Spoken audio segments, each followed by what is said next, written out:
Take 3 Wrestling Podcast. It is Wednesday, January 8th, 2025. We are back in the saddle again to talk about everything professional wrestling. And I know you're thinking to yourselves, these guys normally go out on Thursdays. And you're right. And you're right, but there's this little thing that we like to call the Orange Bowl tomorrow night. And Big Jim will have his all of his attention on that situation, which I do not blame him in the slightest, because I'd be the exact same way. I'll actually be the same way. I don't even have rooting interest in the game, but because I'm a sports fan. Tomorrow's gonna suck, by the way. Like, it was bad. Well, just the lead up to, I'm already nervous. And it's weird because, like, I was nervous last week leading up to Notre Dame versus Georgia. And like, and now, like, I like Notre Dame's chances. Penn State's a good team. Like Notre Dame's chances, though. But man, I'd be lying if I just wasn't nervous, because, like I said to my wife earlier tonight, this is the closest and most realistic they've been to a national championship in at least my adult life. Like, they've been in a national championship game, and it wasn't even that realistic. They actually have a realistic shot this year, and I'm scared. I'm not gonna lie, I'm scared. Are you scared because it's Penn State, or are you scared just because it's the game itself? I'm scared because I don't want them to screw up what is a great opportunity.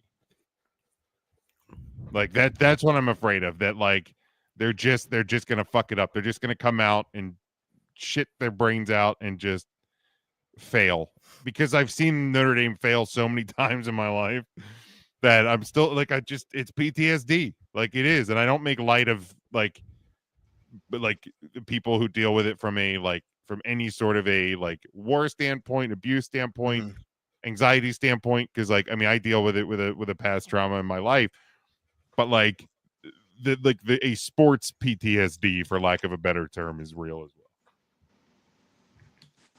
Joseph, welcome. What's up? How are you guys? Doing good. I'm eating pretzels. I love it. Are we live on all the live places? We are. We are live.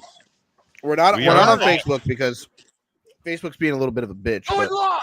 Yeah, I don't know it's I don't know. It's some weird setting. Every time I try and connect the account, they're like, your account doesn't meet the criteria for Facebook Live. And I'm like, go fuck yourself, Facebook Live. Maybe because we're too new to the game. Maybe. So it says, like, try back in a couple weeks. So for now, we're on Twitch and we're on YouTube. So we're on the tube of you and the Twitchy itch. That works. I like it. So got a chock full show for you guys tonight. We're going to talk about the Royal Rumble going to Saudi Arabia. We're going to talk about Raw on Netflix. And because tonight would have been, had it not been moved for the Orange Bowl, would have been the Takeys, our annual award show, but that has been pushed to next week. So we're actually going to start the bracket for the Wrestler of the Year tonight. 37 total people are in this bracket. We're going to get down to 16 on tonight's show. So that'll come up here in a little bit. But I think we need to start with, which I believe is Joe's topic, which is Raw on Netflix, because I think that was probably the biggest wrestling story of the week. So nobody has any qualms with that. I think that's probably where we should start. No, I think that's a great place to start. Yeah, I think that makes a lot of sense. It's definitely the headline of the week. Maybe the second headline of the week might be Kenny Omega coming back to AEW, and I think that was a pretty fun segment. It just happened like an hour ago, but other than that, yeah, it doesn't even really compare. The biggest news story in pro wrestling this week is Raw debuting on Netflix, and I don't know. It was interesting. It was an interesting episode, and I kind of wanted to talk about it with you guys, kind of get some of your reactions, what your what your pros were, what your cons were. Not Tony. What you generally thought, what you gave thumbs up to, what you gave thumbs down to, what you're excited for to see coming up on Raw. So, looking forward to see what you guys think about it. Mike, you want to lead off? Sure. My first thumbs up, the opening video package with the curtain over the ring. I think that hit what it needed to for the launch of Raw on the Netflix. Triple H is a madman for standing right in the middle of that much pyro going off and not even flinching. Especially with his fucking ticker, man. He puts a lot of faith in that fucking automatic defibrillator he's got in his chest. Yeah. Oh, what's the name of that band that did his music? Hammerhead. Motorhead. Motorhead. Those guys. Stop the Hammerhead. Not the Sharks. No, it's giving like heavy metal, right? Like I'm gonna stand in the middle of fucking pyro out the ass. Yes, it was very metal, as the kids would say. Whatever you say, Lemmy.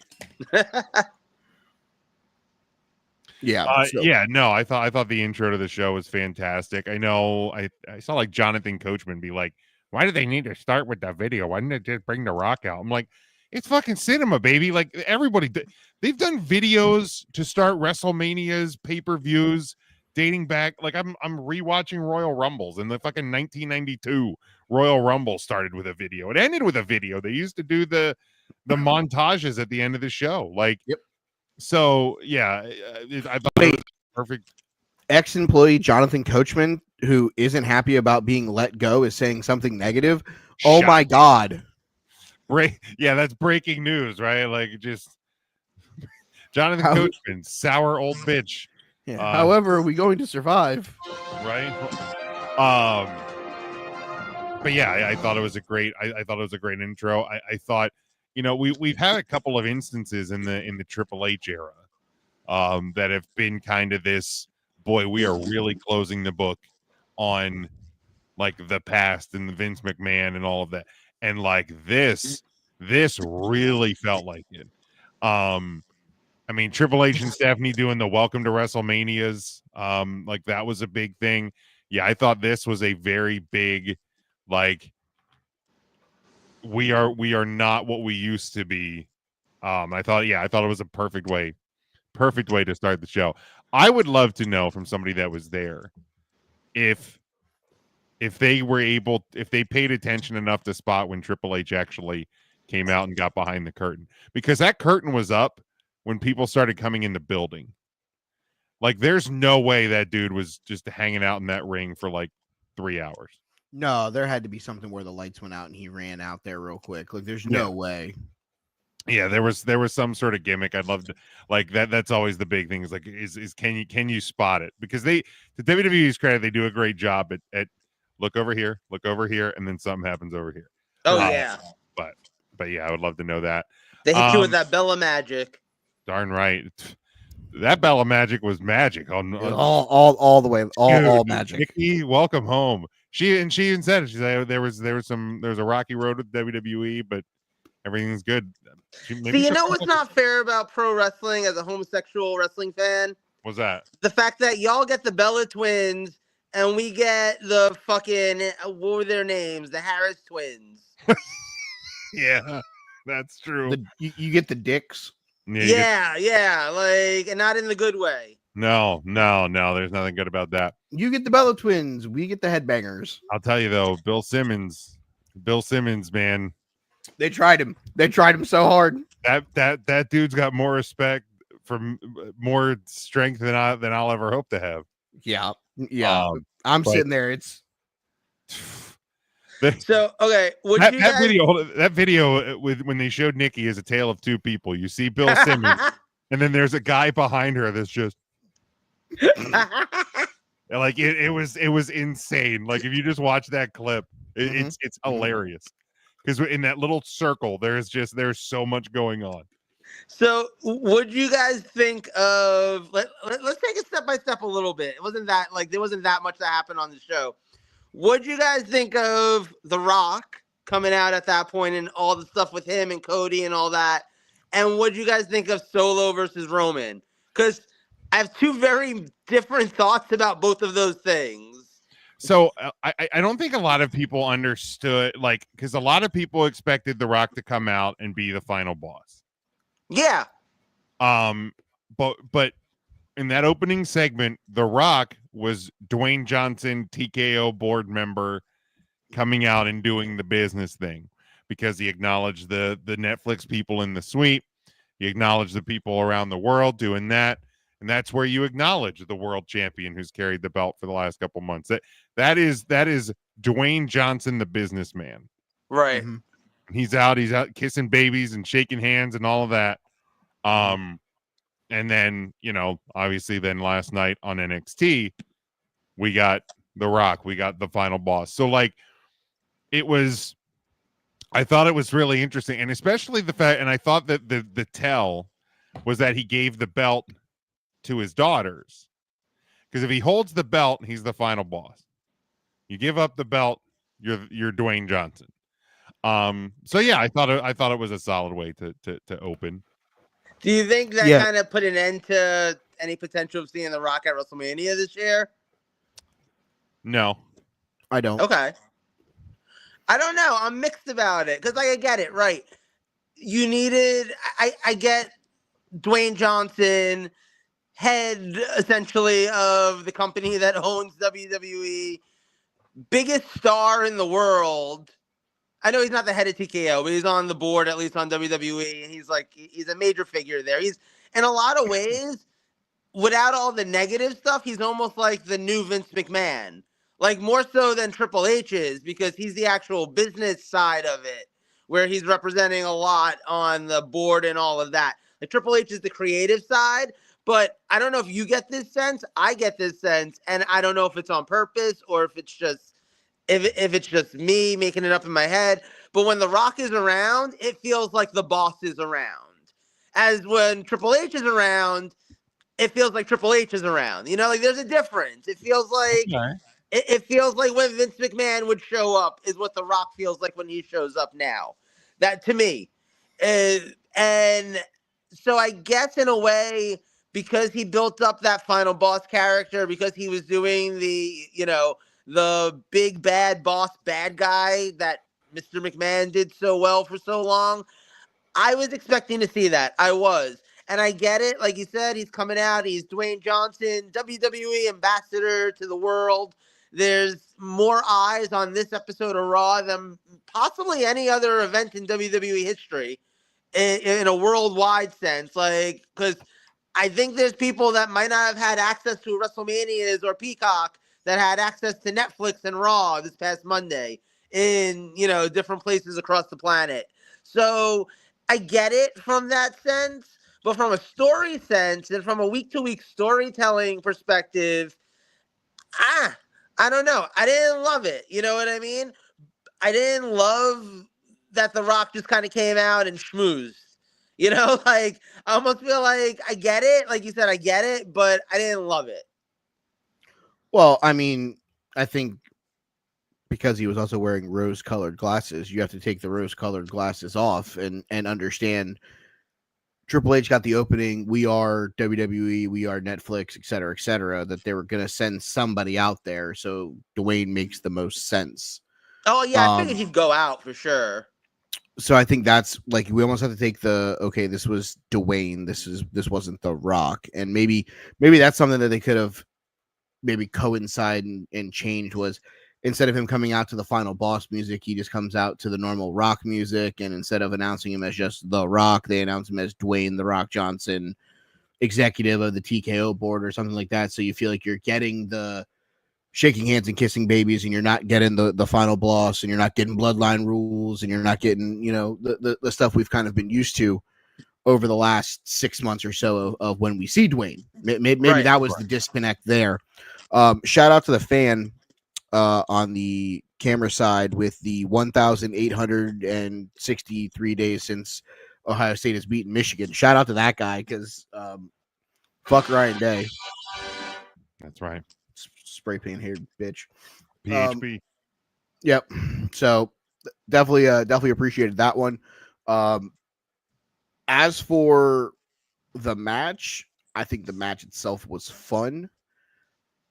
But I'm going to say it, and I'll be the one who probably will eat the bullet on this one. Too much Rock. You led the match with the Rock, and you closed with him just coming out and not really acknowledging Roman Reigns, but like putting the necklace on him. Like, if you were going to put the Rock in the opening segment, move that damn match to the middle or something. Mm-hmm. Let it breathe. Let the Rock breathe for a little bit, because you went like Rock, this match, Rock. Like, you just sandwiched this match that's supposed to be something of. I feel like it even it made it weirder that he wasn't the final boss. Because final boss Rock is the person that's involved in the Bloodline storyline.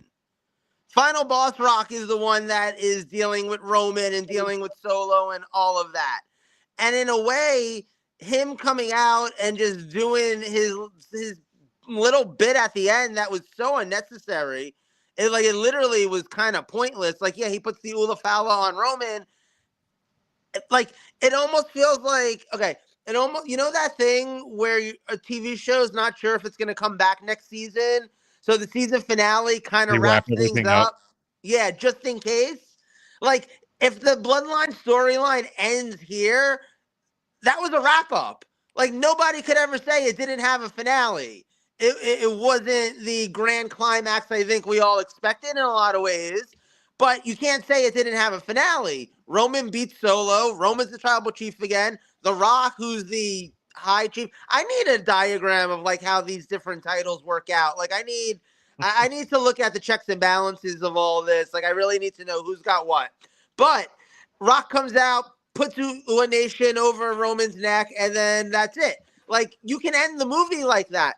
I don't think it's going to end like that, but I can honestly say, and I think one of my biggest takeaways from this episode of Raw, including the Roman Solo match, which I actually thought was a great match. I actually really, really, really enjoyed that match. It's interesting how this episode of Raw was both a beginning that felt like an ending to me, because in a lot of ways, this episode of Raw felt like it was telling me that either a bunch of storylines that have been building for months now were ending on this night, or are coming up on ending in the next week or two. Like, Finn Balor and Damian Priest are about to have their final match. Rhea Ripley and Liv Morgan, dear God, hopefully have had their final match. Yeah. I don't know if we're getting Seth and Punk again. I don't know if, if you had asked me 3 months ago, I'd have told you that was a WrestleMania main event. Now, I can't begin to guess the WrestleMania card at this point. And I feel like that's kind of interesting, because this time last year, we all kind of felt like we knew what WrestleMania 40 was going to shape up to be, because there were clear storylines building up. This year's almost feeling like the way WrestleMania 17 shaped out, which was like, if you look at the Royal Rumble in 2001 and you look at everything that was building, you could assume what WrestleMania 17 was going to be. And then a month later, they blew up every single storyline and started from scratch. Right. And gave us the best WrestleMania ever. So I'm not mad at it. Let's keep in mind, we still have Saturday night's main event, the Royal Rumble, and Elimination Chamber before we get to we're not even in Mania season yet. That's the crazy part. But that's what's wild to me though, is like I said, if you had asked me a few months ago, look, I can't begin to tell you who Cody's going to wrestle at WrestleMania. It's not going to be Kevin Owens. That feud's going to be over. I can't begin to tell you who Roman's going to wrestle. I'd have thought it was The Rock, but after this Monday, I don't feel very sure about that. It's not going to be Solo. You could do Jacob, but that feels like a little too quick. So honestly, after Survivor Series, are they gonna fast track Roman Punk? Is that a possibility? I could probably give you a couple of guesses on who those guys are gonna face. Sure. Cody's facing Randy. I don't see that as a WrestleMania match. But why not? I don't know. Okay, but who on the roster is Cody Rhodes facing that's a WrestleMania match? Roman for the 39th time, pass. No, it's not Roman. It's not Kevin Owens. It's not Kevin Owens. No, you're right. No, it's a hard one. I mean, listen, up until Monday, a lot of people thought it'd be Cody versus The Rock. What about Cody versus Cena? Isn't that the rumor right now? I think Cena beats Gunther, but that's me. Well, but the rumor out there is Cody Cena. Yeah, there is a rumor out there that is going to happen. I mean, Randy Orton has wrestled Cody Rhodes and Ted DiBiase Jr. At a WrestleMania already. So like, yeah, but that's when Cody was nobody. Like, not when Cody was but like. But you know, There's WWE history. that goes into a video package, my guy. Like, True. you know what I mean? Like this is a long-term friendship that is going to go sour. And Yeah, it's going to go sour Randy during the does ladder his match. best work as a heel. Yeah, when Randy comes out to, you know, help him fend off the bloodline and all that, because they're going to get involved in that title match now that Kevin Owens got involved in the Uwa Nation match, as Joe so likes to elegantly call it. So I mean, why wouldn't you just have Cody celebrating the win and then all of a sudden wham out of nowhere and that's your match? Like, I mean, you could. It's not impossible. I mean, the alternatives that are available, I think if it's not the best case, I think it's one of the top 3 choices.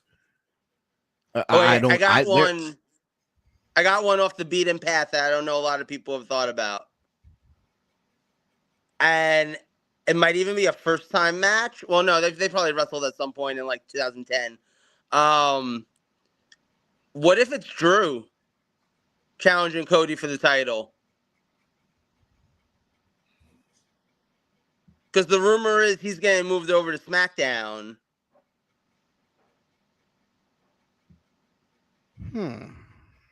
It's possible, man. He is kind of getting that hard push. I mean, maybe I don't know. I'd rather have Drew McIntyre versus Roman Reigns. That'd be interesting. I would be down for that. I mean, you got to figure you're going to put Roman in a match that isn't going to involve a title, more than likely, and you've made it abundantly clear, and I agree with you. He's had the match with Solo. The Tongans don't make any sense. No. You know, the Tongans don't make any sense. Jacob right now, I don't know, really feels like he makes any sense unless you're going to do Roman and the Usos against the Tongans and Jacob / Solo. But even then, I'm not, it doesn't do anything for me. No, same. So it's one of those things where I think this card will take shape based off of what happens.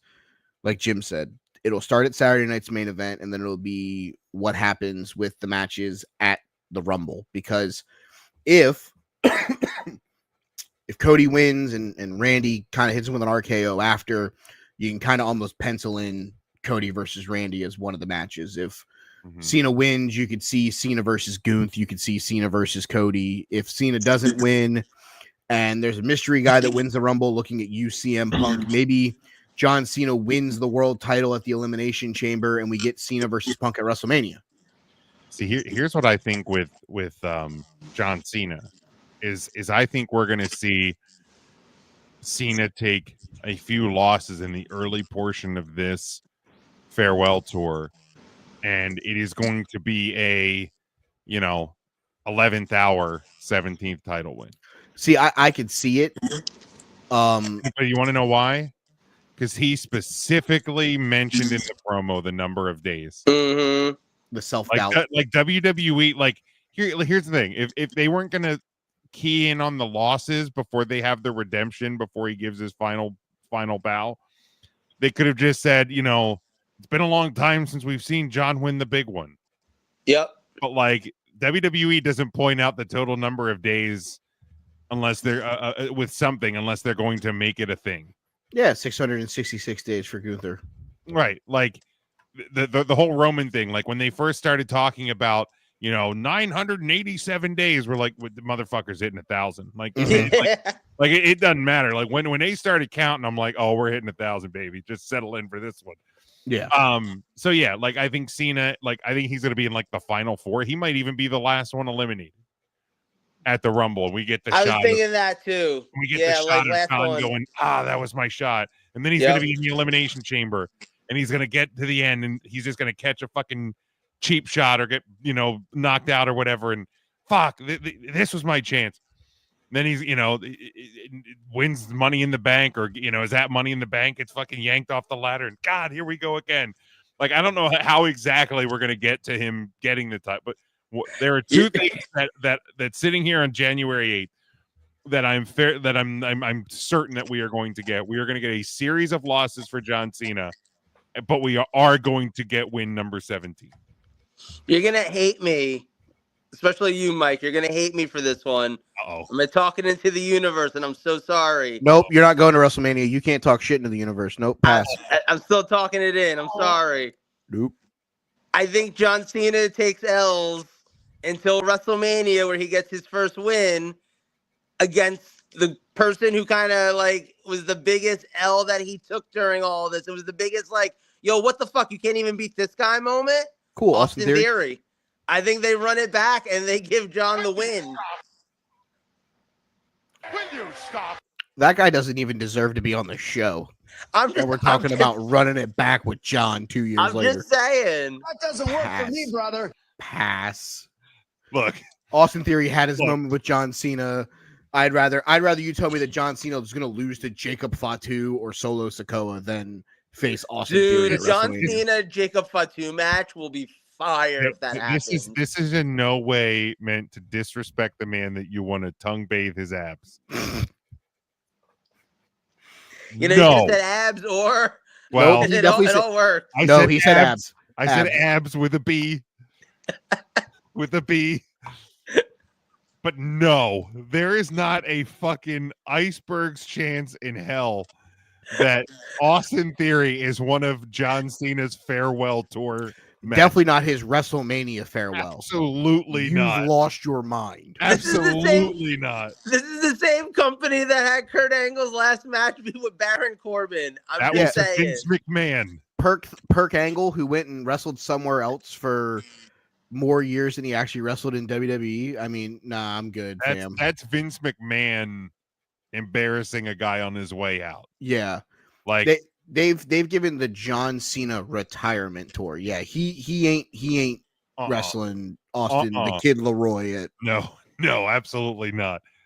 Absolutely. I mean, if you tell me he's not wrestling Austin the Roy in fucking Poughkeepsie on a house show, much less at WrestleMania.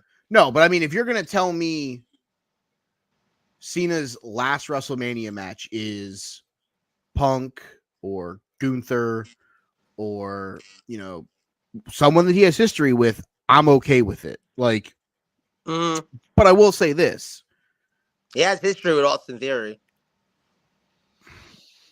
Stop it! Just very recent. No, he doesn't. Nobody remembers that match because it sucked out loud. Yeah. It sucked almost as bad as nope. Don't want to say that. Don't want to say that out loud. We're on live. That will never be allowed back on anything live ever again. I'm not gonna say it. Just gonna go ahead and chalk that one up as an L. Yeah, don't do that. Yep. I love you, Austin Theory. We know. Chill out, Joseph Fatu. I love you, Austin Theory. Coming. Yeah, he is. Real hard. I am coming. Yeah. I am coming for it. Yes, he is. I'm going to tell you right now. If you tell me I think Cena has to win at WrestleMania, though. I absolutely. Yeah. Yeah, I think that's his first win.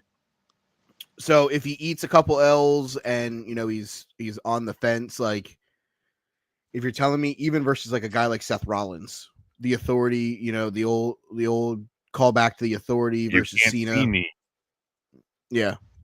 All that stuff. I mean, I think you have to. Either way, whoever he faces, I think he wins. Yeah, I think he gets a non-title win at Mania. That'll be the first step of redemption. So if we say that he's not going to be in the title match, Cody's getting, I'm going to say Randy. And then it's Gunther versus Punk, or is somebody going to beat Gunther for the title and it's going to be Punk versus somebody else? I still think that the whole favor thing with Heyman and Punk and Roman is going to come into play in all this. Like, I think Roman's winning the Rumble, and then Punk is being like, "Yo, remember that favor? I'd like a title match at WrestleMania." Like, I feel like that's going to come into play somehow, and I don't know in which direction and how it affects things, and if it ends up with Roman versus Punk at WrestleMania. Wait, so Heyman owes Punk a favor. Yes. Okay. That was the whole thing Whole for thing with Punk him. being on the Bloodline at Survivor Series. So, but it's not Roman that no, owes but him it's the favor. Heyman who is Roman's guy. Like, that's what I'm saying. Like, so there's obviously going to be conflict because obviously Punk's going to be like, I want that. And Roman's going to be like, no. And Heyman's going to be stuck in the middle. Like, I feel like that's going to come into play. Personally, I feel like that's going to come into play. I really feel like that's going to come into play later. Like, I really feel like that's like a Roman wins Money in the Bank and Punk wants the briefcase kind of thing. Maybe. Like I'm in this like I'm in the same area of Or the Punk's of the not even in Money in the Bank, and he wants gets, Roman's spot. or like he gets Heyman to get him added in the 11th hour, and he comes out and knocks Roman off or something. And I mean, he gets the Brock spot. right, like he kind of does the Brock thing, because here's the deal: like, cool, Punk made it through Hell in a Cell. Cool, Punk made it through his death match here with Seth Rollins. Like, we can't keep putting CM Punk in these classic spots, man. Eventually, we're gonna lose on the odds. I don't know. I mean, the current run that he's on, I don't know. He's looking really good. That He's in the Rollins best match was shape of great his on career. Monday. I'll give him that. Okay. He blew his arm out in the fucking Royal Rumble. To be fair, that was like his second match back from Who not hasn't wrestling gotten in a hurt in the long time, Royal right? Rumble? Vince blew out like 5 quads in the Okay, Royal Rumble. you're talking about the most Shit happens. unathletic, steroid-ridden ass motherfucker in the world. And you're like, yeah, he got hurt. Yeah, I bet he Shit did. happens. Yeah, no, pass on that. I mean, the fact of the matter is, you inevitably are going to play. You're playing the game of Russian roulette. You're gonna spin it one time, and the bullet's gonna hit the fucking chamber, and you're gonna fucking shoot yourself. Yeah, but the next, like, from now to WrestleMania is the easiest stretch to get through Punk, not having, like, possibly not hurting himself. I mean, granted, he literally hurt himself in a Royal Rumble, so that sort of negates my argument involving the Royal Rumble. I mean, again, to be fair, he had wrestled in AEW in August, and then he didn't wrestle at all September, October, November. He wasn't wrestling a ton in AEW either. No. Didn't he get hurt? He had gotten hurt a couple of times. He came back. He wrestled. He did the London show, and then he was out. Yeah, he got that was Brawl Out, but didn't he get hurt in that match too? Like, didn't they say he Might have. He screwed his arm up on top of everything? Like, yeah, like he had a series of injuries in AEW because the wrestlers stink, and he's wrestling like 2 times a year. So then he leaves after Brawl Out, and then he doesn't wrestle September, October, November. He does a couple of house show matches in December, and then doesn't wrestle again until the Royal Rumble. So like he was not in any like great ring shape in that one. I'm not saying he should have fucking tore his tricep off. Freak accidents happen, but like I feel like he is in a bit better. He's a bit more like seasoned and ready to go at this point too. He has more wear and tear on his body, so the freak injury of him blowing out his arm in the middle of the Royal Rumble is less likely. But still, you've like you said, you've made it through the blood feud with Drew. You've now made it through this match with Seth. This is probably the time that we have to start taking a step back and going, okay, we've made it through 2 major hurdles. Let's not screw this up again. Right. Yeah, absolutely. But isn't all of that the argument too for why, like, look, Punk's always made it clear that his goal at this point, the one thing he hasn't done in pro wrestling, main event of WrestleMania. If he's healthy, Here's the thing. If I'm predicting a Royal Rumble winner for 2025 right now, it's CM Punk. yeah. I would agree because he didn't take the bump to get hurt to get out of the ring. Exactly. Like, That's why Iron Sheik won the Battle Royal. He couldn't take the bump, baby. I mean, look at go back and watch the start of the match with Rollins. There was a point where it looked like Rollins was going to clothesline him over the top, and Punk said and reversed that bit and he controlled the over. Yeah. On that one. So yeah, to me, I think Punk wins the Rumble. I think he gets his Mania spot, likely against Gunther. Okay. So we're probably predicting that it's Gunther and Cody going into Mania with the belts. Yes, in my opinion. Yeah, I can't see anybody else. Like, it would seem cheap to put the belt back on Roman, put any belt on Roman right now would seem really cheap. And there's nobody else who feels at the level of Gunther or Cody right now. I love the idea of Kevin Owens beating Cody at the Rumble and just carrying the Winged Eagle into WrestleMania, but that's not happening. Like, let's be fair, it is not happening. Could you imagine a world where Owens beats Cody at the Rumble and Sammy wins the Rumble, and we get that as a world title main event match on one of the nights of WrestleMania? It would be wild, but there's zero chance it's happening. Like as the long-term fan that I am, Zero. Right, like it's not gonna happen. And I know they've even wrestled at WrestleMania before. They've won the tag titles together at WrestleMania before. Like, I would love it if that happened. I'm not gonna lie, I'd be excited for that.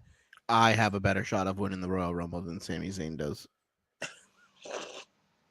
I won't even be in Indianapolis, and I have a better shot.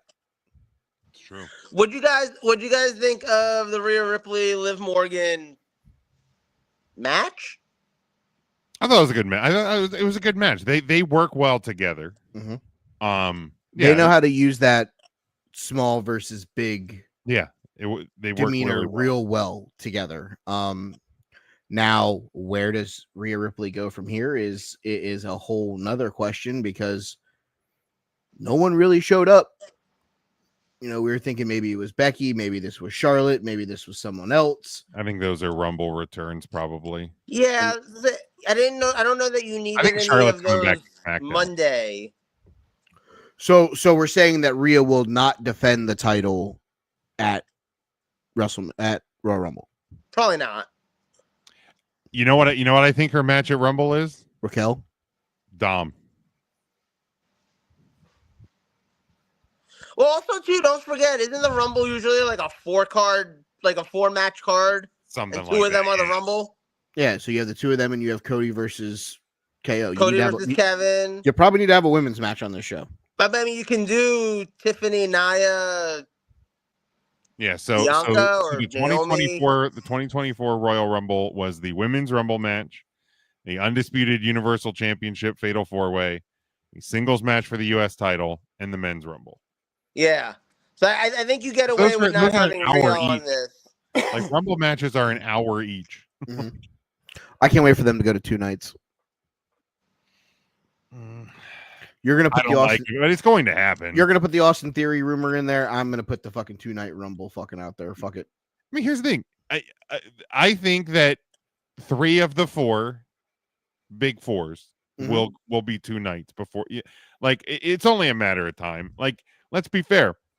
Whether individuals like it or not, the WWE universe is spending money on these events. So as long as the people are spending money, the WWE is going to capitalize it, and they're going to continue to push that bubble. Eventually, the bubble's going to burst, and they're going to have to back off and Rumble will be the first one to get backed off. Yep. And then SummerSlam if necessary.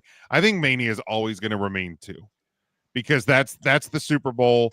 That's the big one. Everybody's going to spend money for WrestleMania, but there's going to come a point in time where everything else will still be one night. And they'll even back off eventually when the ebb and flows of the business, when Money in the Bank is going to be just at an arena instead of a stadium. Like that'll end up happening. Yeah, because even the year before there was only 5 matches on the card. I was thinking about that earlier today, actually, because it's interesting how much WWE in particular, I'm not even going to say pro wrestling, I'm going to say WWE has really entered into the main pop culture discussion in our country and maybe in the world in general. WWE is no longer that thing that like you tell people that you watch and they're like, ew, you watch wrestling? WWE is not that thing you tell people you watch and half of them either go, oh my God, I love Roman Reigns, or they go, oh my God, Stone Cold Steve Austin, or but they usually, people aren't surprised to hear that you're a wrestling fan because a lot of people are wrestling fans nowadays. And, if you don't realize that, you can look at the numbers that WWE is doing. And I think their business, like, it's almost comparable to like your Taylor Swifts and like your Beyoncés and, your tours like that, except the difference is at some point Taylor Swift stopped touring. She did that Eras tour for like 3 years, like props to a girl. But at some point, it came to an end. At some point, Beyonce went back to Texas. Like these tours end, even they make buttloads of money, and then the people go off the road. WWE is on the road 52 weeks a year. WWE is not stopping. And that's the thing. Like at some point, there's not going to be a break. So the audience is just going to naturally take their own break. Like that's just the way things go, But right now, we're in this crazy climate. And I think part of it, too, is just that, like, I don't know if you've looked recently, but even just concert tickets these days have gotten ridiculously priced. And, like, it's absurd. Like, the whole live entertainment. Well, here's the thing, because apparatus. I used to work in the live entertainment industry before COVID. And I did not know that. Yeah. That was the super secret tech job.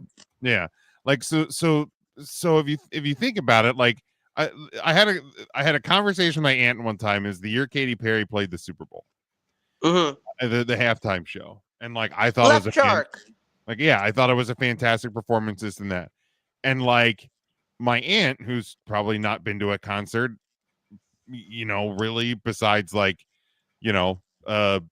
gospel concerts for decades, was like. She was like, yeah, there was like a lot of performance and stuff, but like, I wish like she just would have kind of just like performed her songs on the stage. And I'm like, what you saw is what concerts are. Yeah. And like, it's only gotten from that point, it's only gotten bigger, and there's more lights and there's more pyro and there's drones and there's this and there's more video elements. And then what people tend to forget, and custom stages and this and that, what people forget with all of those elements is money. Yeah. And especially on a concert tour, you're driving that shit from city to city to city. Well, that shit weighs a lot. That shit costs gas money. That's trucking. That's this. That's, that's paying for staff. That's paying for insurances. That's, Live Nation and whatever. There's like one other like major concert promoter is our billion-dollar corporation. So like, like the reason that you can put on a performance like that is because we're footing the bill of the gas and the electric and the insurances and all of that. So as all of those things go up in our lives, that's going to go up in the entertainment world as well. Like it doesn't justify, to me, a concert ticket, especially if you're sitting up in the nosebleeds, shouldn't be $200, and there shouldn't be $100 in ticket fees for these things. But as long as one or two companies owns all of that stuff, it's going to continue to be that way. But yeah, it's the entertainment industry as a whole is at that level. Just looking over the rest of the show. I mean, Rhea didn't need like the Undertaker dust, but it was a cool moment. It was a surprise moment. I thought Jay and Drew had a really good match. They did. Whatever, man. This Drew McIntyre is printing money. Like this heel run is fantastic there. And then I mean I thought Punk and Rollins had a fantastic match. They Yeah, really, that was really a great did. match. Yeah, like and I go back to the promo segment from the prior week on Raw to close out the USA era. The best part about that feud is, look, here's the thing. Do I imagine that Phil Brooks and Colby Lopez have at least had a they may not be best friends. They're not inviting each other over for barbecues, but they are at least friendly enough to understand business. But here's the deal. Some of those rounds they were firing on Monday Night Raw in the promo the week prior, those were live rounds. There were some live rounds fired in this match, and that's what made it as great as it did. Like it was a really, really, really good match. But like what was also cool was at the end, Punk realized that I think Seth kind of got knocked out at the end of that match. And you can see it right after, because I messaged the 3 count guys when the match was over. I said, did one or both of them get hurt? Because you saw Punk say something to the official immediately, and then he went and checked on Rollins. I think they were both fine, probably just got a little dazed or whatever. But like, yeah, there was live rounds, and that makes a match better. It just does.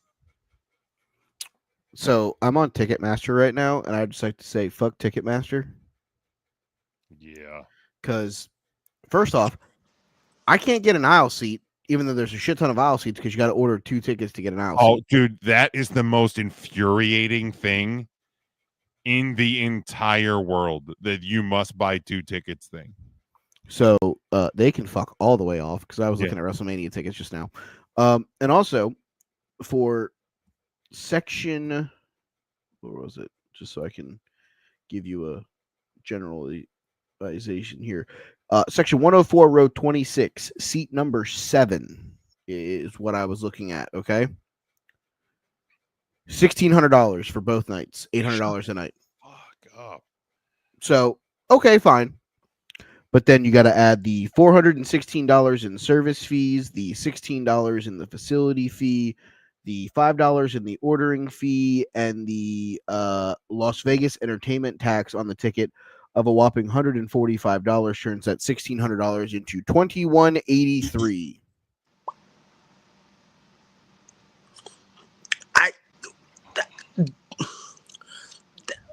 We would have to add multiple years together to get to that, like that what we've spent in years past. That's crazy. Yeah, I mean, like my wife, when I had Raw on Monday, she even says to me that she goes, it's a really good thing you went to WrestleMania last year. And I was like, well, yeah, it was in Philly. She goes, no, you probably ain't going to be able to afford to go to WrestleMania. And I was like, well, that's true too. Holy hell, Mike. Sidebar. Wendy's is reportedly coming out with a Thin Mint Frosty in February. Take the finger. I'm just, Fucking dude, just take the fucker. fuck. Just take the whole fucking thing. I don't need it. Holy hell. I'm going to die. I'm going to die in February. So just to close out this Raw talk real quick, how do you feel about the future of Raw? Are you excited for next week? Are you excited to keep watching? Do you think this is going to be a good deal, or do you think we're just going to get back to typical Monday Night Raws at some point? I mean, here's the deal. I would caution anyone to think that the Monday, January 13th episode of Monday Night Raw on Netflix is going to be as big of a deal as the Monday, January 6th episode. It is not going to be pomp and circumstance, drop the big curtain, Rock comes out, Undertaker shows up. Like, I don't think we're going to get that. But I do think that WWE is going to do a very good job at front loading the Netflix era. Like, I also don't think there's any coincidence of the fact that this era is starting basically at the start of WrestleMania season. Like, their contract with USA originally ended at the end of September. Right. Like they could have started this deal on October, whatever. Yep. Like, cool. Let's start on Netflix in the lead up to Survivor Series. No thanks, bro. I'm good. Like there's a purpose. WWE doesn't do stuff without purpose. So like there's a reason you start it now. You're good. You're leading into Saturday night's main event, which leads into the Royal Rumble, which leads into Elimination Chamber, which leads into WrestleMania. You literally have 4 months right now of your biggest part of your year, and you're kicking it off on Netflix. So yeah, like I think these shows are going to be bigger than the Monday Night Raws that we've seen over the past couple of months. I don't think they're all going to be as big as this past week, but I'm excited.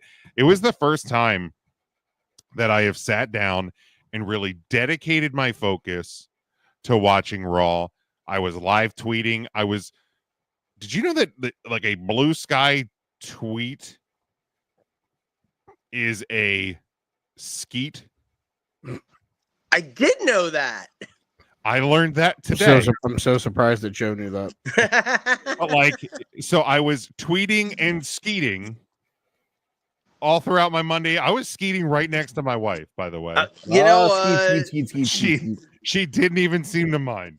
But yeah, so like it was the first time I was that actively engaged in a wrestling show in a while, especially a Monday Night Raw. I'm actually looking forward to this upcoming Monday. Hopefully I won't have to give as much attention to Monday Night Raw on Monday, January the 20th. Mike understands why. Go Irish. There we go. I didn't want to say it. Oh, you're really going to be skeeting that night? I was skeeting all over my fucking living room. Well, he's either going to be skeeting in excitement or skeeting in, oh my God, I can't believe we blew this. It's going to be skeet everywhere. Hopefully. We haven't gotten there yet. But yeah, I'm definitely, I think that at least the short-term future of Monday Night Raw is really, really good. So I've skeeted not believing that I blew it. So literally I'm on TickPick because I'm just trying to see like if there's any like that aren't going to be monumental. SeatGeek has Riser 103 row 12, $14.53 for the ticket and $4.45 in fees. Okay. So you're looking at like $1,800. And then section 141 row 36. You can only get 2 of those, can't get 1, so that's a real kick in the nuts. 143 row 29, which is basically end zone for football, dead center of the aisle of the entranceway. So you'll have a fairly decent look at the entrance. 1534 out the door. Come on, like I mean, 1534 out the door, no fees. Like that's your final total. True. That's true. So you're telling me it's going to cost $700 a night to sit in the lower bowl, which is a lot more thought processing than it's going to cost me $2,100 to sit in the lower bowl going through Ticketmaster. Yeah, I mean, yeah, like tick picking it. That's definitely the way to go. Oh, we said that from the very beginning that we thought if we weren't getting them when they first came out, tick pick was the way to go. Until we saw what the prices were when they came out, and then we were like, well, maybe we were fucked either way. Yeah.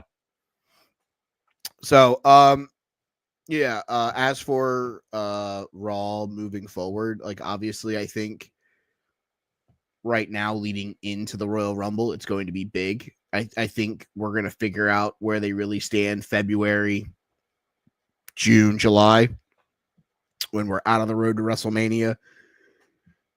Are we really grasping at having John Cena on a lot of the shows to make sure that we have people watching? Those are all questions that we're going to have to figure out.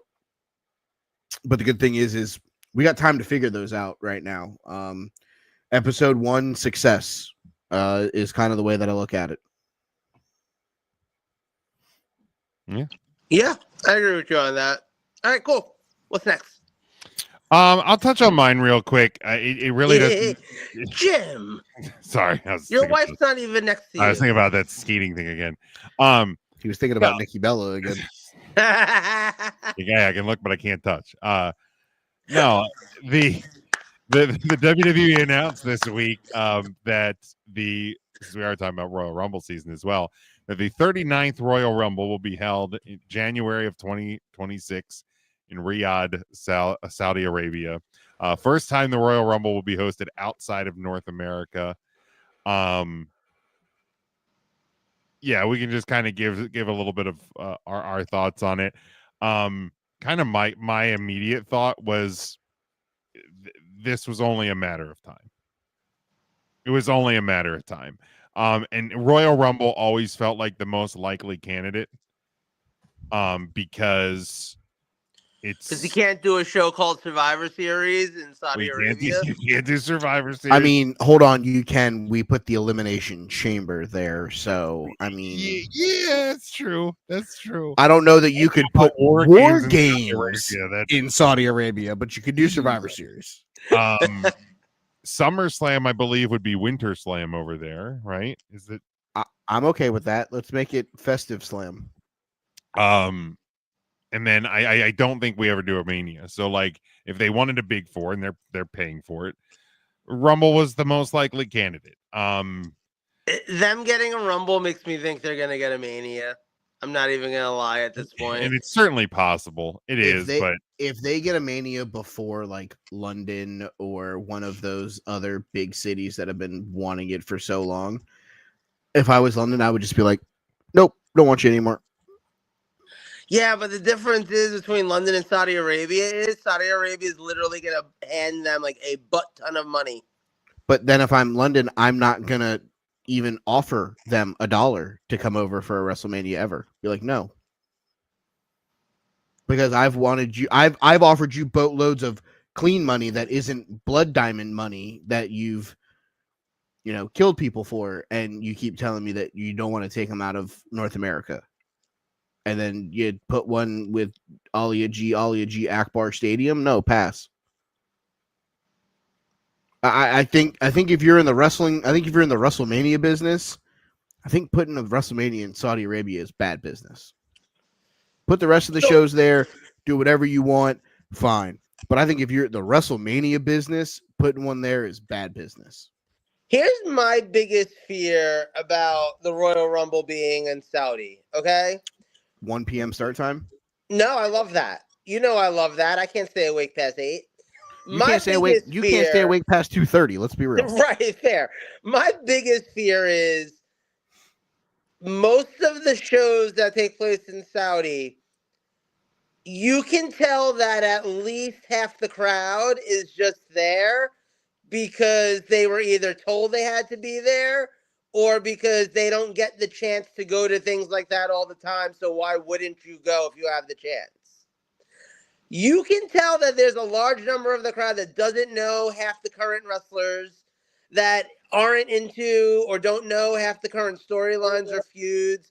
And it just ends up, I'm a big believer that a show can be made or broken by a crowd. And it does make me kind of afraid that, you're going to have these guys and these women in the ring in the Royal Rumble trying to stir up all this emotion, and the audience is going to be busy just waving because they don't know who the fuck any of these people are. That's a fear. That's a genuine fear for one of the big shows for me. Yeah, I can see that. Honestly, though, with Royal Rumbles anymore, with as generic and nameless as the entrance musics have gotten, I feel like some of the entrants in the Royal Rumbles in the States have gotten who the hell are these people? Fair. If we're being fair about it. Not wrong. Yeah, I have mixed feelings about it because it's like, it's business. I get the business side of it. I get the money. We're in a new fucking world with the WWE. It's TKO's running the show, man. It's where can we get the most money? This business deal with Saudi Arabia is gigantic for the WWE. And so it was bound to happen. I'm fine with a 1 in the afternoon Royal Rumble. Get up and make some brunch with the 3 Count boys and hang out, and then record some podcast stuff after the show. And yeah, it's not the most ideal, but we'll make it work. Yeah, I mean, I guess I don't hate the idea of it. Let's start there. If you're a betting person who likes to bet on the Royal Rumble, don't pick any women that come out in the first 20 because they're all probably gonna die of a heat stroke wearing long sleeves and long pants for a hour match. But that's neither here nor there. What I will also say, it was just a matter of time. Tim made the argument, the comment on 3CT tonight.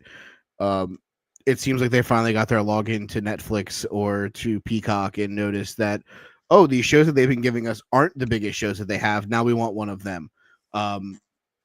And obviously Winterfest and War Games probably aren't going to go over very well in Saudi Arabia. So Royal Rumble, something that they've actually kind of already done with the quote greatest Royal Rumble, it just makes sense. Yeah. I will say the date of that Survivor Series will be very important because it could be going up against college football playoffs, NFL playoffs, especially during the day. Yeah, correct. Especially during the day. If it is a Sunday show or if it is a Saturday show in the first couple rounds of the NFL playoff, you could be going up against playoff games, which, again, I know they don't care about ratings because you can watch it on replay. I understand.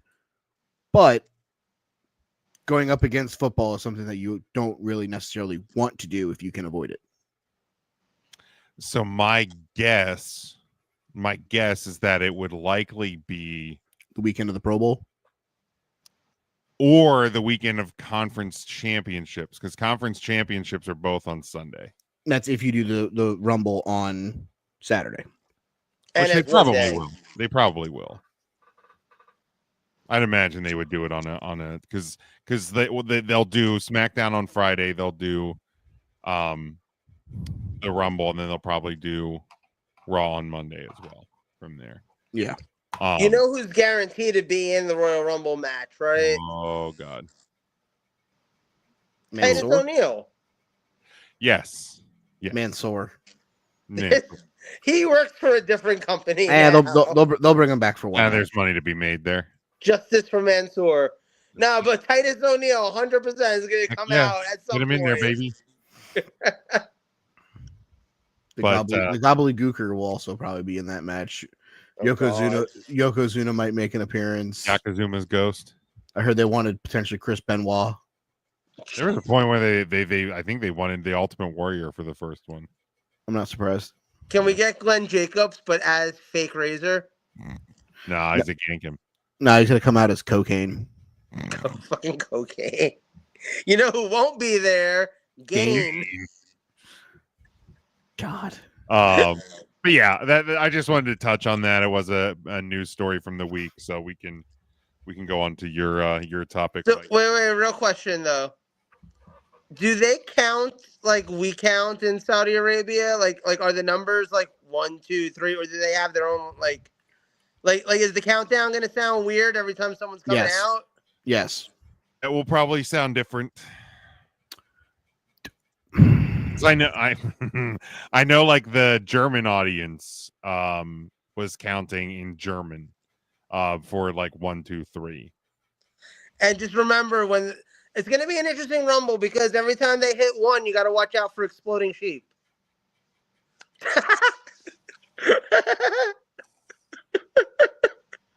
Wow, you were fast with that one. I knew you were going to say something, Joe. For those on the podcast side, again, it is our weekly disclaimer on the screen. The views and comments made by Joe do not reflect Mike, Tim, or the Take 3 Wrestling Podcast. So everybody's aware of this. I didn't fuck the sheep. The TVM area at the top. It took longer to get there than it normally does. Did you skeet before the show, Joe?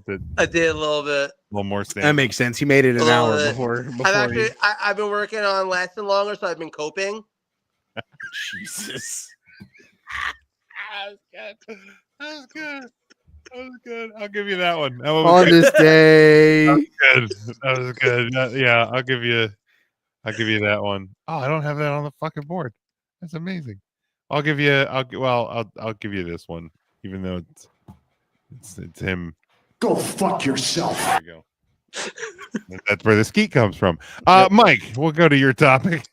Before we get to the topic, round up on the fantasy wrestling, as we are 1 week into the fantasy wrestling for the year. Currently, I am the leader in the clubhouse. I have 23 points. My point getters this week, Tiffany Stratton, who cashed in Money in the Bank, got the title win there. Will Ospreay won a match. Obafemi won the NXT title, and That was a good one. And Konosuke Takeshita won 2 matches in New Japan over the weekend as part of Wrestle Dynasty / and he also retained his title in both of those wins. Jim is at 8 points. He got 3 from CM Punk for the main event victory over Seth Rollins on Monday Night Raw. Gulia, who defeated Roxanne Perez, got him 7. Bobby Lashley got him 2 points for his victory on tonight's Dynamite show. -1 point from both Nick Nemeth and Seth Rollins because Nemeth lost a tag match and Seth lost the main event match. Joe is currently in second. He has 17 points, got 4 from Roman Reigns, 7 from the new Women's World Heavyweight Champion, Rhea Ripley, 2 points from Jey Uso, Kenny Omega, and Joe Hendry. So that brings up the end of the week. Does anybody want to add or drop anyone or switch anything out? I'm going to hold for this week. Yeah, I'm good also. But I wanted to ask, I was thinking about this earlier today. Did we ever decide, like what happens at the end of this? So, okay, I got one for you. And it's more like what happens to the loser, okay? Oh, boy. They do this. So I listened to this movie podcast called Mad About Movies. I thought you were going to say the Joe Movie podcast. They do a fantasy movie draft every year. And, whatever movie, they have their own system of scoring points, And at the end of it, the winner gets to pick whatever movie that the loser has to watch and do like a solo podcast on. What if we did that and the winner gets to pick a wrestling match that the loser has to do a solo podcast on? I actually kind of really like that idea. Joe, you better hope you don't lose. Because we'll wait 3 years for that episode. No, I'll do it. No, we have to. The rule is you have to get it done within the month or something like that. After Okay, it's so over. so we'll do this one runs through the end of June. Yeah. So we'll whoever wins, the loser has to watch a match of the winner's choice. Yes. Cool. And solo pod on it. God, I can't wait for make you guys watch that goddamn Elimination Chamber from December to December, you motherfuckers. I cannot wait. Yeah, you're off to a good lead. All right, so my topic, because the Takeys got pushed back a week, but Wrestler of the Year this year, we're doing it bracket style. So I looked at the bracket. I looked at, we had a total for 2024. Let me bring up the exact number so I can tell you. We had 127 wrestlers get at least 11 points, which was the minimum amount of points that you could get for being in our top 25s. That being said, I reached a number that I thought was fair, which was 40 points. 40 points got you into the bracket. That left us with 37 different people that were going to be part of this bracket. Now, notable names that missed the bracket include Kazuchika Okada, Kalani Jordan, John Moxley, Willow Nightingale, Joe's favorite Cope, Fallon Henley, Rhea Ripley, Tiffany Stratton, Roxanne Perez, Chelsea Green. They all missed. They did not earn enough points throughout the year to get into the bracket. So, that being said, I thought we would get to the Sweet 16 so that on next week's show, when we do the awards, we can work our way from 16 to whomever is going to be the Wrestler of the Year. Because I figured when we get to 16, that's whenever you got to start looking at, okay, maybe Jordan Grace didn't have a great end of 2024, but the first 8 months she was champion in this and that. Yeah. And, you kind of got to do a little bit more research. So I figured if we got to 16, we could get ourselves into a spot where we could all do a little research and come in with an idea of what we want to go with. That being said, we're going to start in the number 1 overall seed bracket, the Cody Rhodes bracket. We'll finish that half of the bracket, then we'll move down to the lower half, and then we'll move over to the other side. A play-in game between the number 32 and 33. The winner of this takes on Cody Rhodes. It's Samoa Joe versus Brian Myers. Samoa Joe. Samoa Joe. All right, so Joe's going to advance. I would have taken Brian Myers just for him being a champion in TNA for a while, but I don't have an issue with Joe. So the Cody bracket is official. First round, the first matchup there is Cody Rhodes versus Samoa Joe. Ooh. I mean, I'm taking the narcotic every day of the week and twice on Sunday. It didn't matter which one of them they actually faced. This one is a fun one. It is the 16 overall versus the 17 overall.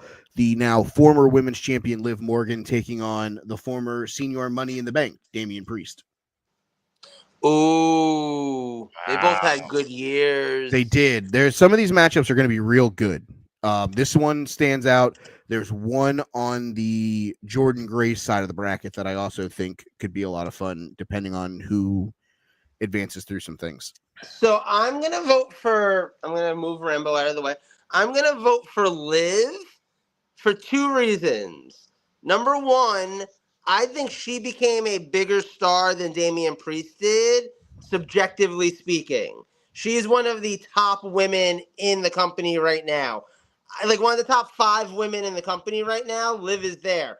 Damian's not one of the top 5 men in the company right now. He might be in the top 10, but he's not in the top 5. Not in a world where you've got Punk and Roman and Seth and Jay and like Cody. I didn't even name Cody yet. Like, so I don't see Damian at the same level as Liv. The other reason for me voting Liv at this point is because I feel like there's going to be a lot more men than women that move on in this thing. So I want to give a woman her due while she's got the shot here. So I'm voting Liv. I'm gonna go Liv as well. They both had really strong years. I think in Priest's biggest moment, he had the bigger year, but I think Liv had the more consistent at the top, continue to be at the top star growth. The company trusted her enough to win the crown jewel title thingy. Like, just Yeah, my vote would have been for Liv Morgan also. So clean sweep for Lil Liv. Nice. The 924, Will Ospreay, Roman Reigns. Talk about a first round slugfest. That's fucked. Yeah. First round. Here's the deal. Your first slugfest. instinct is to say Roman Reigns. Your first instinct is to say Roman Reigns. But let's keep in mind, he had a strong start. Mm-hmm. Lost at Mania. Yep. We didn't even see him again until SummerSlam. Yep. He's wrestled minimally since then. Mm-hmm. He's eaten some losses since then. I'm going to have to show this clip to the 3 Count boys because they're probably not going to believe me. But I'm going to take Will Ospreay. Yeah, you might want to send this to Tim as soon as we're done. He may literally want to do a wellness check on you. Yeah. Yeah, I sort of hate to agree because like I had the exact same thought process as you did, with the added bonus of I genuinely think Will Ospreay is one of the biggest stars AEW has. Oh, yeah. And that happened in the last year. You know, he went from not being in the company to easily being one of the most over and one of the most consistently quality in-ring performers that they've got. when Will Ospreay comes on the TV, you know it's going to be good, and there's not a hell of a lot of people on the AEW roster that you could actually say that about. So, yeah, I'm gonna give my vote to Ospreay also, honestly. Yeah, I had Osprey at already with my selection, because it's not just what he's done since he came over to AEW. Obviously, the feud with MJF for the American/international title was really good. His matches in the Continental Classic were really, really good. He somehow made me care about David Finlay in New Japan Pro Wrestling with the Bullet Club War Dogs in that steel cage match, that memorable steel cage match that they had in his last match in New Japan before coming over to AEW full time. That's something that like, and no offense to the Tongans and to Solo. I love Jacob Fatu. I've loved Jacob Fatu since he was in MLW. But Roman having a match with Solo, I don't care about Solo. Right. Like, and there's no offense. That's no offense to Roman either, because great match, great matches. Storyline's been impeccable, but there has to be a point where you also look at it and go, okay, he ate some falls.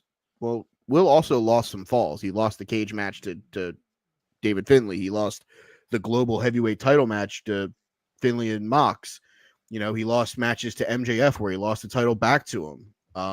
Things like that you have to think about. He lost matches with Kyle Fletcher, but those matches got guys over. It made me care about those guys. And that's why that's more why I leaned more Will Ospreay than I did Roman Reigns. Yeah, that's valid. Like, Kyle Fletcher is over very largely in part because of his matches with Ospreay on AEW and their feud. Like, that made me a Kyle Fletcher. I'm not gonna say fan because I think he's a bad guy, so I want to boo him. But like, it made me care about him. It made me care that he's a character on the TV show. Roman couldn't do that with Solo. Like, and that, I mean, maybe that just goes to show you that, like, not everybody could get somebody else over. But, Solo's in the exact same place interest-wise as he was 3 years ago. There's been no movement, even though there's been movement in, like, right, character and story. But, like, you look at him, and he's still just the same guy that he's always been.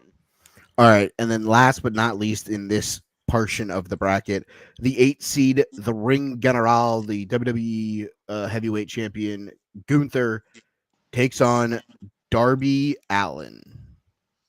Oh, fucking yeet Darby Allin off the side of fucking Kilimanjaro. Jesus, yeah, let's go. What is your hatred for Darby Allin? Wow. I actually love Darby Allin. Like, he's one of my favorite performers. Doesn't sound like it. Well, so my problem is, though, at this point, all he does is fucking stuntman shit.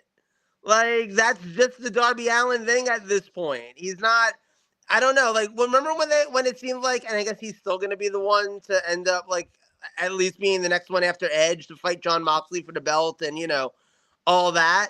I don't know. Like, his matches feel more like, okay, what dumb shit is he going to do next? More so than cheering him on for, like, is he going to win? It's like, it's not even like Mick Foley, because Mick Foley could actually get you to believe that he was going to win. Whereas you're literally just watching Darby to see what he's going to throw himself through or off of or on top of, or if he's going to be on fire at the time, or if there's going to be thumbtacks or glass, real glass, bitch. So at the end of the day, give me Gunther. Yeah, I mean, this isn't a shot at Darby, but this was Goon's year, man. Yeah, I mean, I will say Darby Allin after February it didn't matter to me anymore because that was when Sting retired. And Gunther hadn't even lost the Intercontinental title yet. So I'll say that I think Gunther's staying power over the course of the year and staying relevant is why I would give him the win over Darby here as well. So that half of the that region of the bracket, the Cody region is now set for next week's show. It'll be Cody Rhodes versus Liv Morgan, Will Ospreay versus the Ring General Gunther. So that kind of played out the way it was seeded. The 1 seed Cody versus the 16, and then the 8 Gunther versus the 9 Ospreay. So the higher seeds all won out in that half of the bracket. We'll go to the bottom half of the Cody bracket. So whoever wins that bracket will face in the final 4. It is the Jordynne Grace bracket, as Jordynne Grace finished as the number 4 overall seed in our ranking. 2 play-in games on this one. First up, the 29 versus the 36. It's Axiom versus Jody Threat.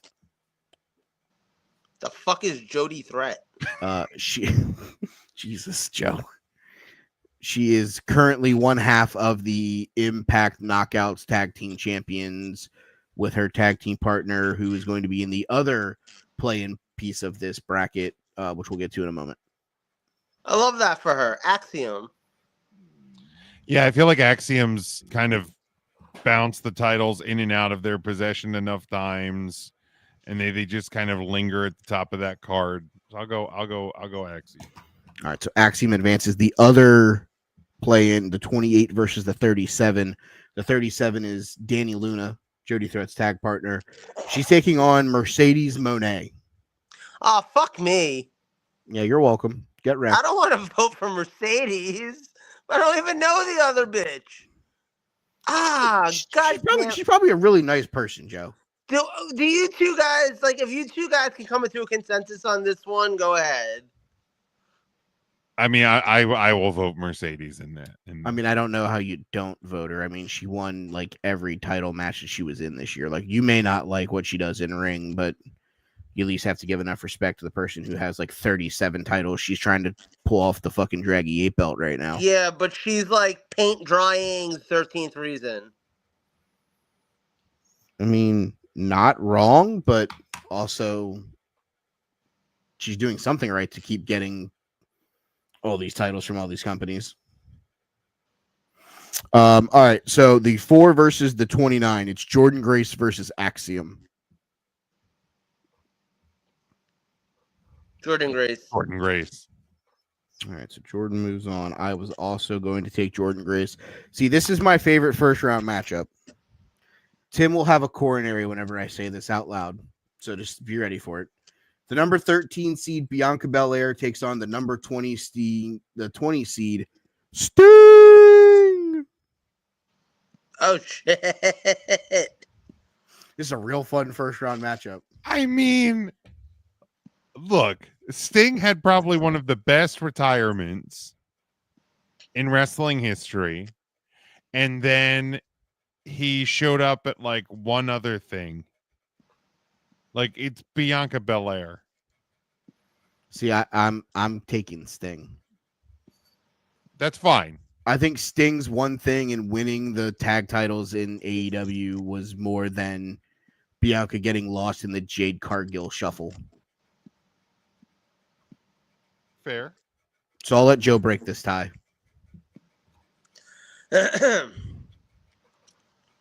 I mean, obviously it's Sting, right? Like, I'm not going to vote against Sting. Like, I'm sorry.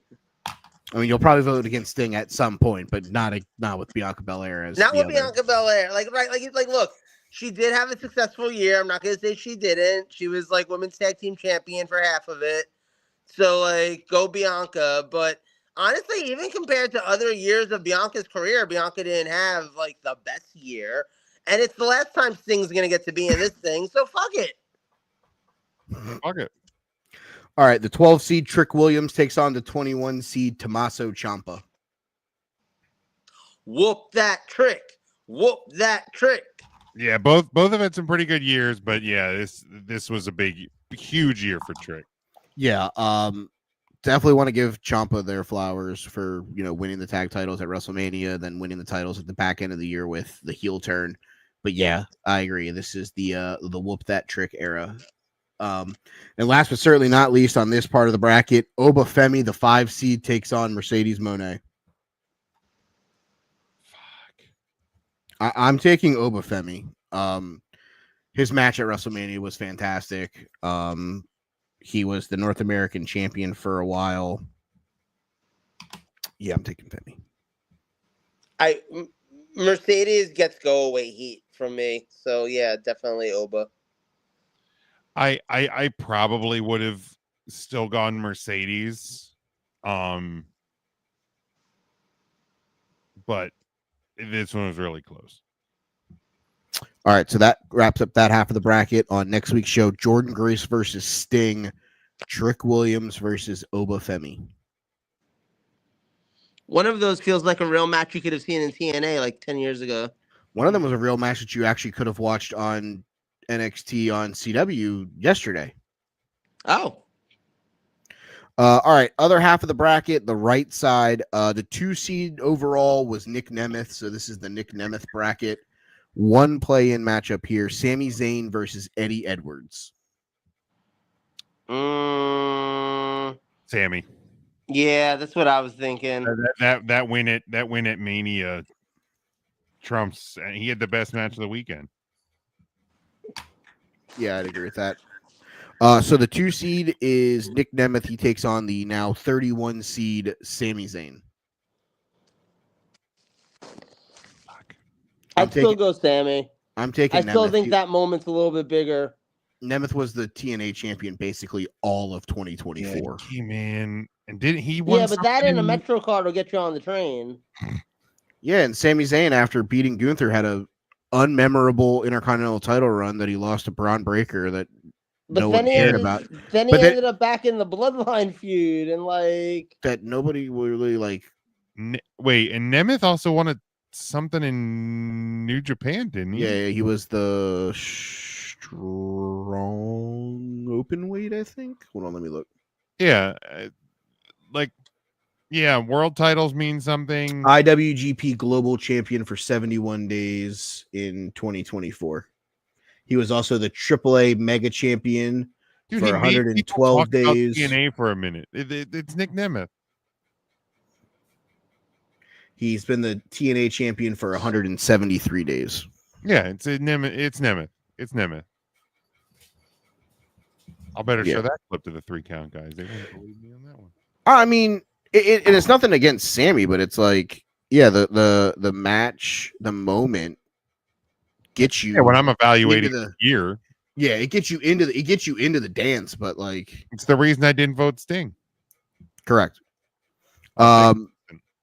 So this is a good one. The number 15 seed Zack Sabre Jr. taking on the 18 seed Tetsuya Naito. I'm going Naito because he didn't have to carry around that stupid fucking TV title all year.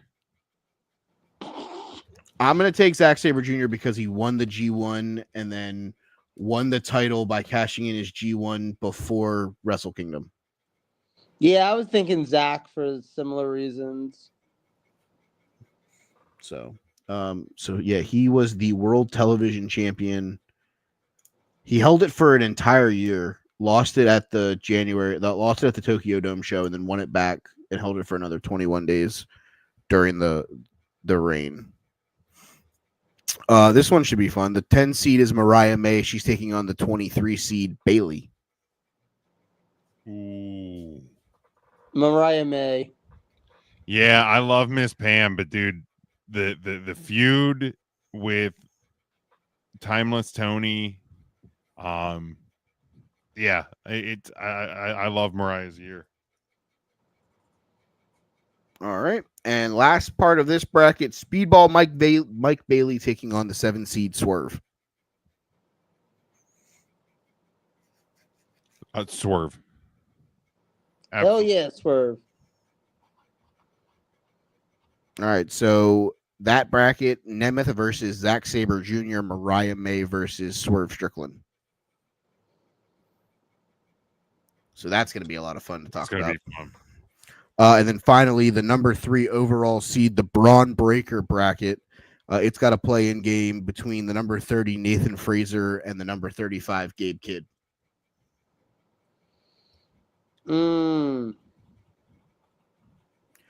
I picked Axiom for holding the title as long as he has. I'm going to pick Fraser for the same reason.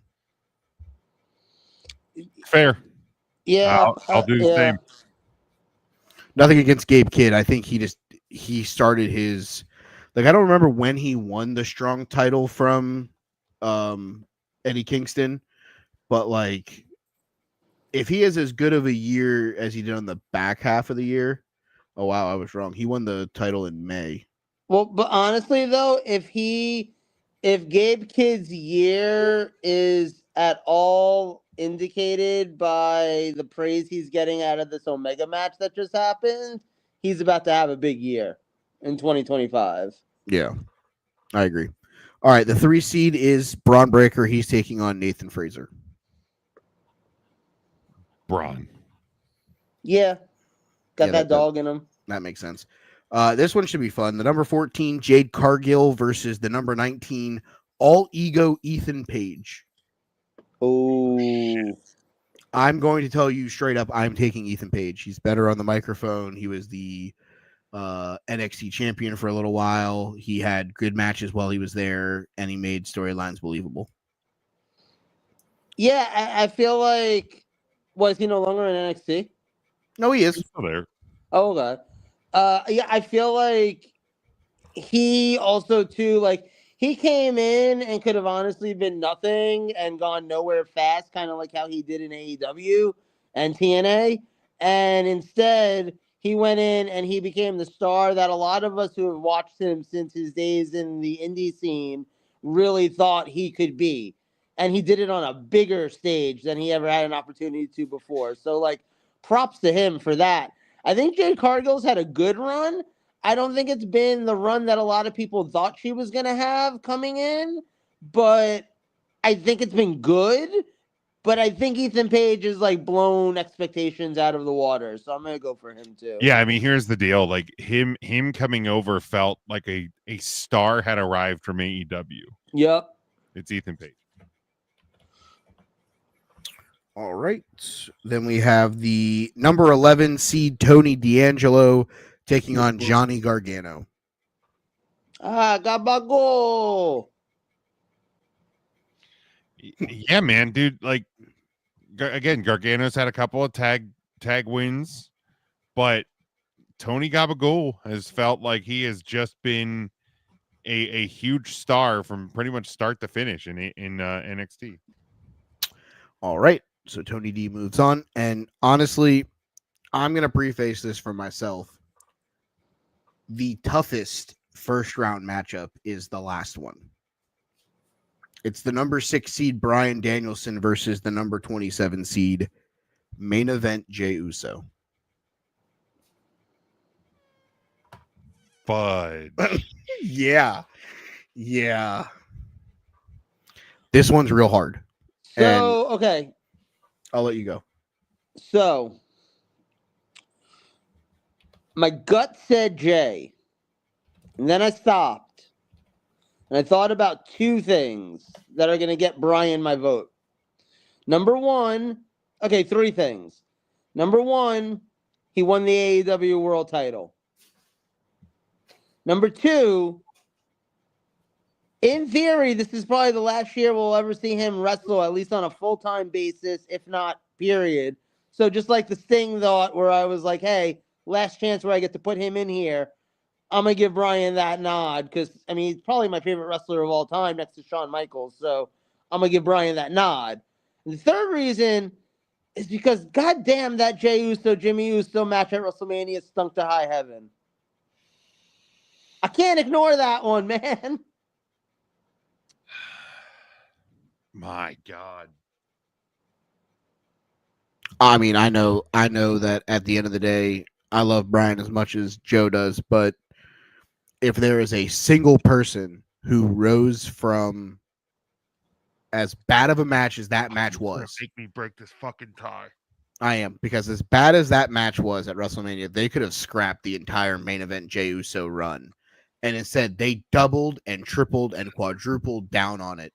And we're like, nope, you're going to go win the IC title. Nope, you're going to have this segment on these shows. Nope, we're going to put you in spots to make you be over. That tells me that Jey Uso wasn't the problem in that match. That means that Jimmy Uso is not a good singles wrestler. No offense, Jimmy. I think you're a great tag team wrestler. But what I will say is also Bryan winning the AEW world title and all of that was like cool. So he's going to win it before he retires, right? Because they had already announced that he was retiring at the end of the year, basically. Like that had already gotten out, and then they were like, you know what, we're going to do this thing where if he loses, he'll just retire right now. Like, Yeah. cool. So we're just going to put a stamp on the fact that he's going to win the world title. You know, he's going to beat Swerve for his career at All In. And then after All in August, he wrestled 5 matches total before losing the title to Mox. Like, if I'm getting the final countdown tour and I'm getting the final time that I'm seeing Bryan Danielson, like, kudos to the fact that I got to see a final Bryan Danielson Nigel McGuinness match. Like, kudos to that. Like, super happy about that. But he didn't wrestle a ton in 2024. He had big moments. He had good appearances, like in a losing battle at Wrestle Kingdom against Okada. Like, that was fun. You know, he wrestled a match against Shibata, something that I didn't know that I was going to see. He lost the Continental Strong Ring of Honor match at Revolution to Eddie Kingston. That was a really fun match. But like Bryan Danielson, it felt like more 2024 was the Bryan putting people over. He gets his moment where he finally gets to win the world title, which, according to himself, he didn't even want to win. You know, and Jey Uso breaks out of the bloodline mold, becomes a main event player, and becomes someone that Netflix made it a point to have him on the first show. I'm going Jay. I'll let Jim break the tie, but yeah, this was when I wrote this down last week. I said I circled this matchup and said this is the last one I'm going over because this one's going to be the one where I think we literally spend time on. So, before you started giving your response, mm-hmm. the thought that was going through my head was in regards to the thing that Joe was talking about, and it was that match at WrestleMania. Mm-hmm. And the thing that I went back, because we have seen over the course of our wrestling fandoms, all of us, we have seen a bad match on a big stage derail careers. And the thing that I was thinking about was the fact that could have happened, and the complete opposite happened. Bryan Danielson had some of the best matches of his career during this run. But in the same time, and there's a guy in the comments here. John comments Danielson was 29-4 this year. Can you tell me how many of them were singles matches and how many of them were tag matches though? I don't know. I think 8 of them were against Danny Garcia. And that's the thing. Like there was definitely some filler stuff. There's definitely some tag stuff. Mm-hmm. There was definitely points where I was just like, man, they're really just milking this. John, this is we're doing our breakdown of our wrestlers of the year, and we did it into a tournament.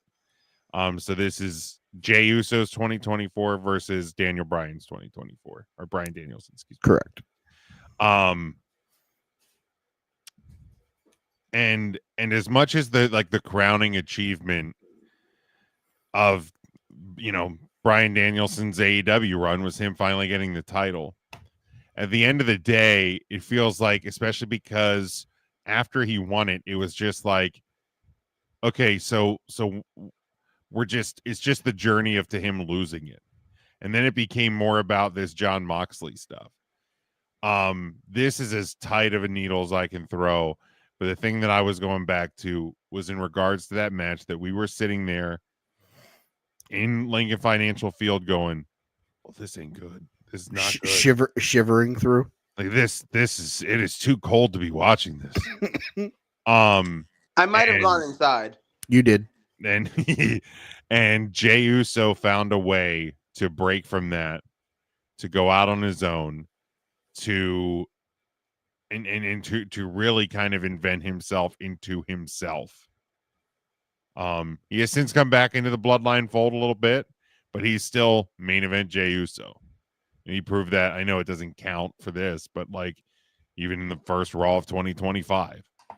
So it is the tightest of windows. But for me, it will be main event Jey Uso. All right, so Jey Uso will move on. That was fucking rough. That was real rough. So the Braun Breaker section of the bracket has next week it'll be Braun Breaker versus All Ego Ethan Page, and Tony Gabagoo, Tony D'Angelo versus main event Jey Uso. So overall, again, the bracket, the Cody region, Cody versus Liv, Ospreay versus Gunther. The Jordan Grace bracket will be Jordan Grace versus Sting, Trick Williams versus Oba Femi. The Nick Nemeth bracket will see Nemeth versus Zack Sabre Jr., Mariah May versus Swerve Strickland. And then the Braun bracket, it's Braun versus Ego and Tony D versus main event Jey Uso. So next week when we do the Takeys, our annual award show, we will go over and we will get to determine who is the wrestler of the year via concluding this bracket, as well as doing the other things that we have in that. For those of you at home that are following along, those would include our matches of the year, wrestlers of the year for the men and women's side, tag team of the year, faction of the year, promotion of the year, as well as feud of the year, storyline of the year, worst wrestler of the year, worst match of the year, and show of the year. Sweet. So that'll be on next week's episode. Let's get to wrestlers of the week, and then we can get out of here. Before we do that, I've seen more and more videos of these wildfires in California, and yes, fucking heartbreaking, man. I hope that people can get safe. Obviously, there's a lot of things, homes, belongings, cars, that are being lost in this. But I hope that as many people as possible can get safe. But it is horrifying seeing these videos. So I just wanted to point that out. Yeah, obviously, as Jim has said, our thoughts and prayers are with everybody who's kind of going through that stuff right now. I know, Joe, I saw that your cousin Lewis put that he was safe. Yeah, I actually messaged him today on Facebook. I didn't even see him post that, but I messaged him separately. I know he doesn't live in LA proper, but it's close enough. It's close enough. I mean, it's the way the wind blows. I have to check in on my brother's boyfriend now that I think about it. Yeah. I think he lives he works at the Netflix building. So, I mean, yeah. I think he lives possibly in LA, but I got to check. John did comment here. 18 of the 33 matches okay, and wrestled were singles. Thank you, John. Maybe honestly, and you know what? It may just be that if a lot of them were on Collision, I work Saturdays, so a lot of the time I don't get to watch Collision. So it's just one of those things where he was John's personal wrestler. Yeah, I mean that's not a bad. That's not a bad wrestler of the year at all. No, I mean the way that we do ours with points at the end of the month, like he was the 6th overall seed in the bracket. Like he had a great year. None of us are taking any of that away from him. Obviously, this is just me and Jim kind of do. We do them at the end of the show, and then we rank them. Joe can't get me a list ever because Joe and lists go together about as well as Joe and women. So I went bracket style so that Joe could have a little bit more input in whoever was the actual wrestler of the year. But yeah, our overall top 10 based off of the points that me and Jim came together with. For those of you that were following along at home, Mariah May was 10th. She ended up with 71. Ospreay was 72. Gunther with 80. Swerve with 81. Brian with 83. Oba with 84. He tied Jordan Grace. Braun Breaker third with 90. Nick Nemeth 96. Cody Rhodes 163. I mean, it was really the year of Cody. Cody really blew them out the water. But a lot of it, when you put up 50 points in the first 4 months of the year, getting wrestler of the month in January and February and April for winning the Rumble and then winning the title, it's easy to put yourself into a dominating position that early. But let's start the trek for 2025. The wrestlers of the week. We did not do any last week. So we each want to nominate 3 this week. We can. If not, we can keep it at 2. I don't care either way. Joe, do you have picks, right? You actually watched wrestling this week? I've been watching wrestling this year. Excellent. All right. Joe. You know what? Then go ahead first. Go first, Joe. Okay, I'm gonna take a low hanging fruit, but I think, damn it, remember. But I think he deserves it. CM Punk. All right, Jim. I will take your new WWE Women's Champion Money in the Bank cash in Tiffy time. It's Tiffy time. I'm going to take the man who retained his title at both Wrestle Kingdom and Wrestle Dynasty. Give me Zack Sabre Jr. All right. Also because he kicked Ricochet's ass. Fuck that guy. Sorry. Yo, I think you were right about Ricochet always being a dick, because now he's playing a dick on TV and he's really good at it. It's just a dick. Like, it's the most personality he's ever shown. Correct. At least since he had hair. Fair. All right, Helios, calm down. Who's your second pick? You know what? I'm going to go off the real beaten path. Spoiler alert for any of you that didn't watch Dynamite live tonight on Max, the one to watch. God. If you go back and watch it on the replay, which I'm pretty sure is already up on Max, the one to watch. But I'm going to go ahead and give my pick to someone who I know I'll be watching next week when he wrestles for the world title on Max, the one to watch for Dynamite. Powerhouse Hobbs. You're just trying to get that punchline in as many times as you can, aren't you? Sure is. Give me new NXT Women's Champion Gulia. All right, I will double down on that. I will take the new NXT World Champion. I will take Oba Femi. Joseph, your final selection. You know, I know we all knew he was going to win. Wait, do I want to go with that one? That one's too on the nose. Nah, give me Kenny Omega. Okay. He's back. He won. Give me the new WWE Women's World Champion, Rhea Ripley. That just kind of hit me that all 3 women's titles changed hands over the course of 5 days. Yeah. My final selection, I will go back to the land of the rising sun. I will take the guy who retained the international title, won the never open weight title, and then retained both titles at Wrestle Dynasty. Give me Konosuke Takeshita. Very good. So our wrestlers of the week for That's January. not who you picked before? No, I took Sabre and I took Femi. Oh, I don't know. For some reason, when you started talking about Sabre, I thought you were talking about Takeshita. No, so my picks were Zack Sabre Jr., Oba Femi, and Konosuke Takeshita. Jim took Tiffany Stratton, Gulia, and Rhea Ripley. Joe took CM Punk, Powerhouse Hobbs, and Kenny Omega. Yeah, my sex video would be hotter. No, Jim's would be. Let's be very transparent there. Jim in a landslide, bud. Wow, I have no words. What just happened? We wrapping it up? Yeah. No glove, no love. All right. Jesus Christ, Joe, go. Check out the Joe Movie Podcast. It's on Spotify. Joe Movie is one word. We just recorded an episode. We talked about Wicked. We talked about A Complete Unknown, the Bob Dylan, Timothée Chalamet movie. And we talked about Nosferatu. And spoiler alert, we really liked 2 of those 3 movies. We really didn't like the other one that much. I'll leave it at that. Go check it out. There we go. You can find me at Big Jim Sports on Blue Sky, still on Twitter. But really, the big thing is hit the link tree on my social medias. That'll take you to Huddle Up Podcast. We had our first live show of the new year this past week. We're rounding out our live season.